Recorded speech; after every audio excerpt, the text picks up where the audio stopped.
और बड़ी खबर आ रही है, वक्फ कानून के खिलाफ विरोध प्रदर्शन के दौरान पश्चिम बंगाल में पिछले कई दिनों से हिंसा हो रही है और अब जाकर मुख्यमंत्री ममता बनर्जी का पहला बयान सामने आया। ममता बनर्जी ने हिंसा के बीच शांति की बात की है। मुख्यमंत्री ममता बनर्जी ने लोगों से उकसावे में नहीं आने को और कानून को अपने हाथों में न लेने की अपील की है। उन्होंने ये भी बात कही कि आप देखिए, किसी भी तरह से आप कानून को अपने हाथ में न ले, और ये बात कालीघाट स्काई वॉक के उद्घाटन के समारोह में कहा। साथ ही कहा कि सभी को शांतिपूर्ण तरीके से लोकतांत्रिक आंदोलन करने का अधिकार है।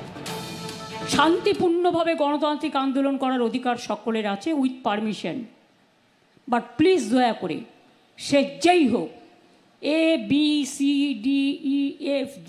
যেই বা হোক, আইন কখনো হাতে তুলে নেবেন না। আইনের জন্য তো আইনের রক্ষক আছে, আইনের ভক্ষক তো দরকার নেই। তাই আপনাদের অনুরোধ করব, কেউ কেউ প্ররোচনা দেবে কোনো ব্যাপারে, কিন্তু প্ররোচিত হবেন না।